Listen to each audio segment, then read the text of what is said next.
I think it's a really basic idea. No one that I know is fully happy with their normal memory, with their mute brain. Everyone wants to remember more stuff. Everyone wants a better memory. So I think it's kind of a universal human need that people have probably been trying to do for thousands of years. And we just thought that now was the right time to actually try to build it. We really don't think of ourselves as note-taking primarily. We're really about memory. We're building the world's memory. So everything that happens to you that you want to remember, we should make it really easy for you to put it into Evernote and find it anytime. And a note is just one type of a memory, but anything else as well. So if you go to a restaurant and you have a bottle of wine that you want to remember, you should be able to capture that, or a business document, or a web clip, or an audio note, some idea that you have. Everything together, kind of all of your thoughts and memories in one place for the rest of your life, always accessible on any device. You know, there's many different use cases. We really try to make it your second brain, and just like there's many use cases for your brain, there's many use cases for Evernote.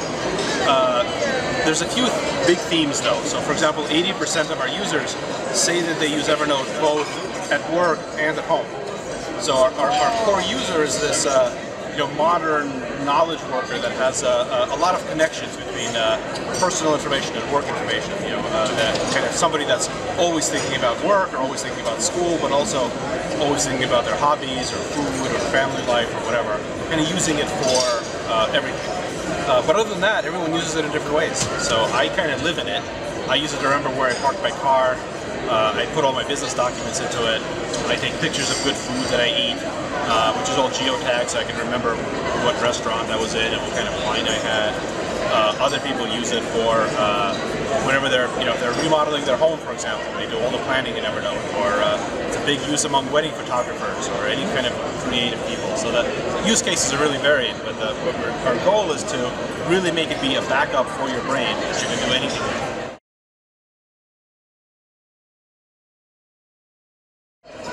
Most of our users use Evernote from two different devices, from one desktop device and from one mobile device.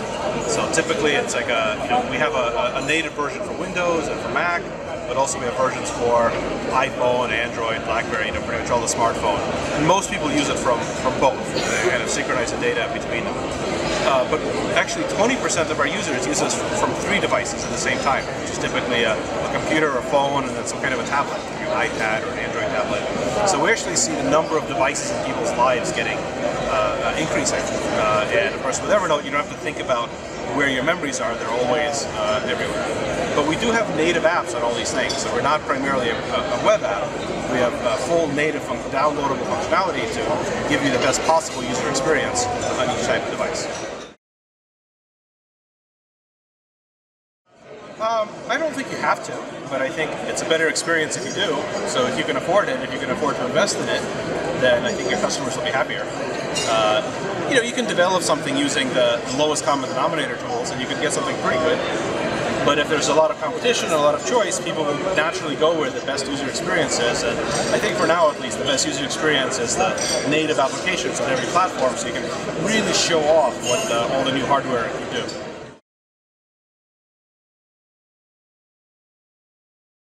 Well, the ideal case is to have a specific app that integrates with Evernote, that uses Evernote as the back end. And there's actually many of those. So we have a full API, and there's over 3,000 external developers that are actually building applications that do specific things on top of Evernote. So they give you, templates, functionality for a particular purpose, but they store everything in Evernote, so everything is synchronized, plus you can see it on your normal Evernote account as well. So I think that's the ideal. In general, the philosophy of Evernote is to be very, very general, because just like in your brain, you don't really segment your memories based on what kind they are. You don't remember contacts different from appointments, different from notes, different from pictures. Like, it's all in your head, and people don't want to think about, well, okay, did I put that in my address book, or did I put that in my calendar, or did I take a note? Like, everything should just be in one place. That's how we've designed it. But then we want to let partners build specific functionality for that's really good at doing a particular thing and putting that into Evernote. We really see the trunk as a great showcase to encourage partners to build Evernote applications and to give them as much exposure and functionality. So we're not charging money for anything in the trunk right now, and when our partners sell stuff, they get 100% of the revenue currently. So right now it's not bringing us any revenue because we have a really strong business model just with a normal freemium use case. In the future, we may start doing transactions directly from the trunk to supplement revenue that way, but the primary goal of the trunk is to be a benefit to the application providers, to just give them a bigger audience and to encourage them to do that. But you know, if they make money on it, then down the road, I think we can start making money on it as well. That's really interesting. So I think a lot of companies traditionally have hype-driven marketing, and we completely reject that. So our marketing is very product-driven. So we don't see marketing as at all a separate function from development. Right? Marketing is part of the product experience. So everything that we do, you know, blogs, social media, word of mouth, we all see it as an extension of the overall user experience. And the goal of marketing in our organization isn't to make the product seem better than it really is. The goal is to make the product better, which I think is an interesting nuance on that, which is being embraced by us and I think a few other companies in this kind of a space. For us, the most effective by far is word of mouth. So the vast majority of our users come in purely through word of mouth. We don't do any advertising, we don't do any SEO or SEM, we don't buy users in any way. Over 95% of our users came in purely because they read about it in a blog or a friend told them or something like that.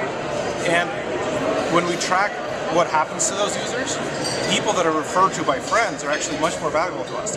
Someone that's referred as a friend is 3 times more likely to become a long-term user than someone who just came in you know, through a search engine or something. So our best marketing really is the product itself. We try to make the product, every day we try to make the product a little bit better, and every time we have a release, that's our best marketing, and that gets us the most new users.